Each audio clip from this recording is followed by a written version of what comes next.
जी हाँ दोस्तों, good morning. जिस एग्ज़ाम की आप तैयारी कर रहे हैं तो आपको शायद परेशानी आती होगी उसके सिलेबस में। हाँ, बिल्कुल मैंने ये सही बात बोली कि जिस एग्ज़ाम की आप तैयारी कर रहे हैं उसके सिलेबस को ढूँढने में आपको बहुत ज़्यादा दिक्कत हो रही होगी। तो मैं लेके आया हूँ आपके लिए क्लास 11th की फ़िज़िक्स, का टॉपिक है आज विस्कोसिटी। इससे पहले वीडियोज़ के अंदर हमने सिलेबस के हिसाब से अलग अलग टॉपिक फ़िज़िक्स 11th के रिलेटेड किए हैं। तो ये टॉपिक जो है जेके एसएसबी फॉरेस्टर एग्ज़ाम के लिए भी इम्पॉर्टेंट है। जेके पीएससी में जो भी साइंस रिलेटेड क्वेश्चंस आते हैं इस उसके लिए भी इम्पॉर्टेंट है, और एसएससी के रिलेटेड भी इम्पॉर्टेंट है। हैंड नोट्स हैं, अलग अलग सोर्सेस से मैंने ये ढूंढ के ला कर यहाँ पे लिखे हुए हैं, और आपकी खिदमत में मैंने कोशिश की है कि आसानी से आपको ये तमाम चीज़ें मिल सकें। तो आज इस यूट्यूब चैनल पर वीडियो नंबर 5 लेक्चर नंबर 5 हम करने जा रहे हैं। आप तमाम लोगों से गुजारिश रहेगी कि वीडियो को शेयर कीजिए, लाइक कीजिए और चैनल को सब्सक्राइब कीजिए। तो चलिए दोस्तों, वीडियो को शुरू करते हैं। विस्कोसिटी। अब विस्कोसिटी एक फ्लूइड की एक कुव्वत होती है, टेंडेंसी होती है कि वो अपने शेप को बदलने के लिए रेसिस्ट करे, मतलब उसके अपोजिट काम करे। Viscosity is the tendency of a fluid to resist any change in its shape और मोशन।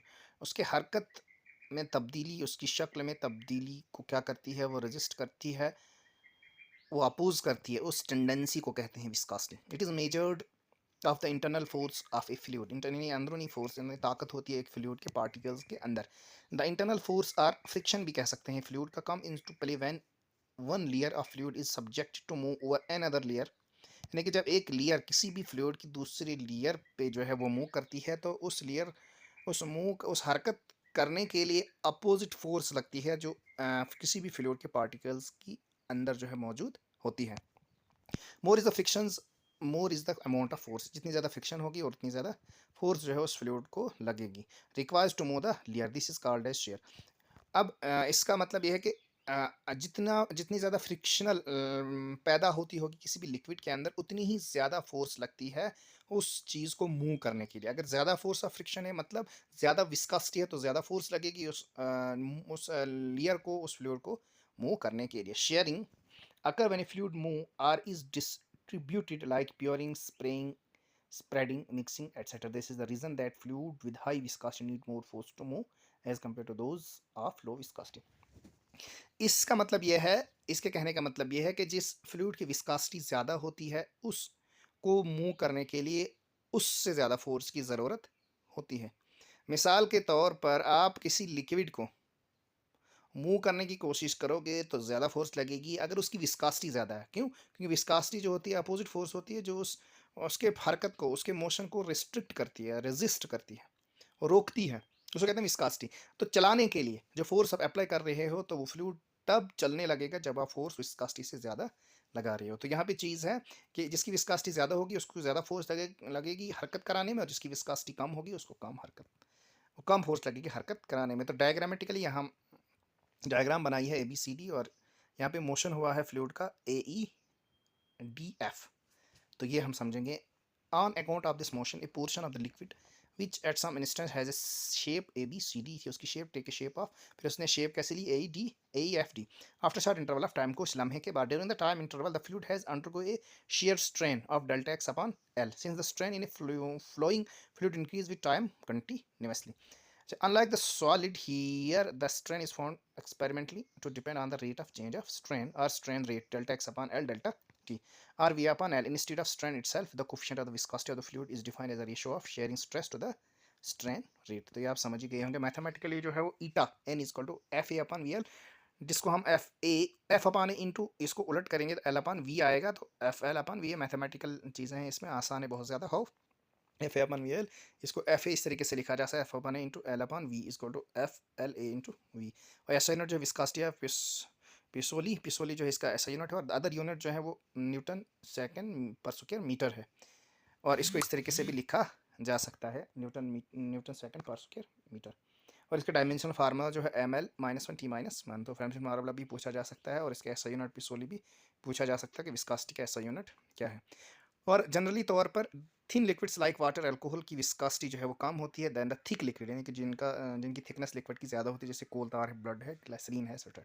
तो यहाँ पे कुछ लिक्विड्स की विस्कासिटी भी दिया। इस तरीके से भी एग्जाम में न्यूमेरिकल टाइप में पूछा जा सकता है कि वाटर की जो है 20 डिग्री सेल्सियस पे उसकी विस्कासिटी कितनी होती है, वाटर की 100 डिग्री सेल्सियस पे विस्कासिटी कितनी, ब्लड की, मशीन ऑयल की, ग्लिसरीन की, हनी वगैरह की और एयर की। तो इस तरीके से भी आपने चीज़ों को याद रखना है। वाटर की 20 डिग्री सेल्सियस पे 1 होती है विस्कासिटी, और वाटर की 100 डिग्री सेल्सियस पे 0.3 विस्कासिटी होती है। ब्लड की 37 डिग्री सेल्सियस पे 2.7 विस्कासिटी होती है। मशीन ऑयल की 16 डिग्री सेल्सियस पे 113 होती है, और 38 डिग्री सेल्सियस पे 34 होती है। ग्लिसरीन की 20 डिग्री सेल्सियस पे 820 मतलब 820 जो है वो विस्कासिटी होती है।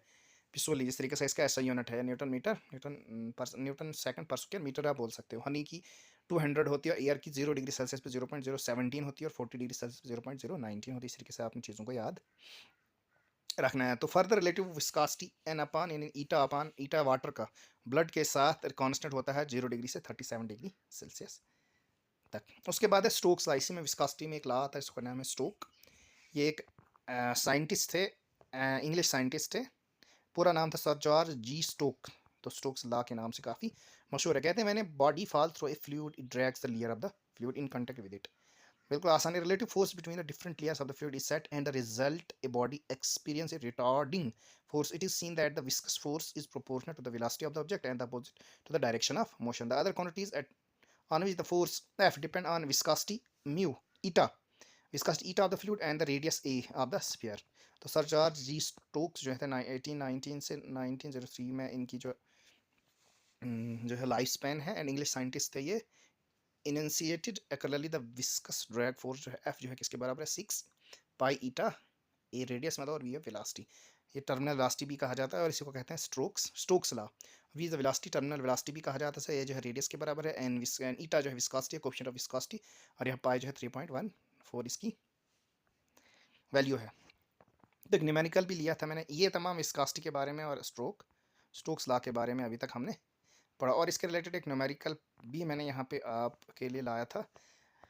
तो बहुत आसान है। टर्मिनल वेलोसिटी अगर कॉपर बॉल की है, आप रेडियस टर्मिनल वेलोसिटी निकालनी है हमें कॉपर बॉल की, जिसका रेडियस 2.0 मिलीमीटर है, falling through a tank of oil tank 20 degree Celsius पे 6.5 सेंटीमीटर पर सेकंड। कंप्यूट इसकी वेलोसिटी जो है ये है। उसके बाद compute the viscosity of the oil eight 20 degree Celsius. तो हमने विस्कोसिटी निकालनी है 20 डिग्री सेल्सियस पे इस फ्लूइड की। Density of oil is 1.5 times पर 3 kg per cubic meter। Density of copper is 8.9 into 10 पर 3 kg पर क्यूबिक मीटर। हमारे पास क्या चीज़ें इसमें से दी है, वी है जो टर्मिनल इलास्टिक 6.5 सेंटीमीटर पर सेकंड, लेकिन यहाँ पे हमने मीटर में इसको कन्वर्ट करना है, तो 6.5 × 10 - 2 मीटर पर सेकंड आएगा। रेडियस अगर 2 मिलीमीटर है तो इसको हमने मीटर में कन्वर्ट कर 20 × 10 - इस तरीके से आ सकता है। उसके बाद ग्रेविटी 9.8, और इसका डेंसिटी 8.9 × 10 kg पर क्यूबिक मीटर, और डेंसिटी जो है दूसरी कंपोनेंट की 1.5 × 3 kg पर क्यूबिक मीटर। तो इस तरीके से विस्कोसिटी क्या आएगी, ईटा 2/9 a क्यूब, ये फार्मूला है। तो लेकिन ये फार्मूला हमने कहाँ से ड्राइव किया, formula it is derived from the Stokes law से हमने ये इसका फार्मूला ड्राइव किया था। We consider rain drop in near it accelerate initially due to gravity g as the velocity increase the retarding force also increases. Finally when viscous force plus buoyant force become equal to the force due to gravity, the net force become zero. यानी कि जब retarding force और buoyant force जो है वो बराबर किसके होती है, due to gravity, force of due to gravity के बराबर, तो उसका जो एक्सेलरेशन होता है वो जीरो हो जाता है और वो इक्विलिब्रियम में आ जाता है। The sphere ran drop the descent with the constant velocity, thus in equilibrium the terminal velocity vt is given by terminal velocity जो है किसके बराबर है 6 pi eta radius v terminal velocity is equal to 4 pi upon 3 a cube, जो density minus density एक material के density दूसरे material के डेंसिटी इनटू ग्रेविटी, तो जो है the density of the sphere and the fluid. So we sphere की और फ्लूइड की जो डेंसिटी है वो ये दो चीज़ों में दिया है। वी टी टर्मिनल वेलोसिटी जो है किसके बराबर है, इस तरीके से हम निकाल सकते हैं 2a² density minus density into g/9 ईटा। तो इस तरीके से हम इसको निकाल सकते हैं। तो ईटा यहाँ से अगर हमने, क्योंकि यहाँ पे क्वेश्चन में पूछा था आपके, इस क्वेश्चन में यहाँ पे पूछा था compute the viscosity of the oil, viscosity of the oil के बारे में पूछा 20 डिग्री से, तो विस्कोसिटी हमें निकालनी है यहाँ पर। ये ईटा जो है ये विस्कोसिटी है, तो इस तरीके से इसको आप फार्मूला ऐड करके आपके पास जवाब जो है 9.9 × 10⁻⁻1 kg पर मीटर पर सेकंड के बराबर आएगा। तो ये था तमाम विस्कोसिटी के बारे में। तो इसमें से बहुत सारे क्वेश्चन जो है एग्जाम में पीछे भी मैंने जो स्टडी की थी तो 2-3 क्वेश्चन इसमें से पूछे गए थे। एक इनमें आया था कि अगर ब्लड है उसका जो विस्कोसिटी है वो क्या है, तो यहाँ पे ऑप्शन 1 0.3 113 और 2.7 इस तरीके से दिया, तो इसका सही है 2.7 37 डिग्री सेल्सियस, क्योंकि आमतौर पर ब्लड जो है ह्यूमन बॉडी के अंदर 37 डिग्री सेल्सियस पे ही नॉर्मल टेम्परेचर होकर इसकी विस्कोसिटी 2.7 ही आएगी, तो सीधे ब्लड के बारे में पूछा गया था। और इसका डायमेंशन भी एक बार पूछा गया था, इसका डायमेंशन क्या है। और एक बार हाँ, जो विस्कोसिटी का एसआई यूनिट जो पीस वाली, इसका भी एक बार पूछा गया था। इस हिसाब से क्वेश्चन जो है पूछा जा सकता है, तो विस्कोसिटी का कंसेप्ट थोड़ा आपको पता होना चाहिए। बाकी विस्कोसिटी के बारे में डेफिनेशन तो नहीं पूछी जाती है, लेकिन इतना तो पता होना चाहिए। लेकिन जो पूछे गए क्वेश्चन थे वो एक एसआई यूनिट के बारे में पूछा गया, डायमेंशन के बारे में पूछा गया था, और इनकी विस्कोसिटी जो अलग अलग फ्लूइड की थी इनके बारे में पूछा गया था। और एक कंसेप्चुअल क्वेश्चन अगर पूछा जा सके तो वो इस तरीके से यहाँ पे पूछा जा सकता है कि अगर किसी भी चीज़, अगर किसी भी फ्लूइड की ये क्या है, अगर वो थिन है तो उसकी विस्कोसिटी थिक फ्लूइड से कम होगी या ज़्यादा होगी, इस तरीके से क्वेश्चन पूछा जा सकता है। तो थिक फ्लूइड की विस्कोसिटी जो है वो ज़्यादा होती है देन थिन फ्लूइड। और इससे न्यूमेरिकल जो है, ये जो स्टोक्स लॉ है, इससे न्यूमेरिकल पूछा जा सकता है जिस तरीके से यहाँ पूछा गया है। तो ये जो मैंने निकाला था यहाँ पे आपके लिए।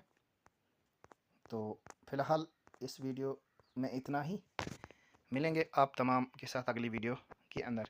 अगर वीडियो अच्छी लगी तो वीडियो को शेयर कीजिए, लाइक कीजिए और चैनल को सब्सक्राइब कीजिए। मेहनत है मेरी सर, इसमें मैं खुद जो है अलग अलग सोर्सेज से ढूंढ के ये तमाम चीज़ें लिखता हूँ और फिर एक वीडियो बनती है इस मटेरियल पे।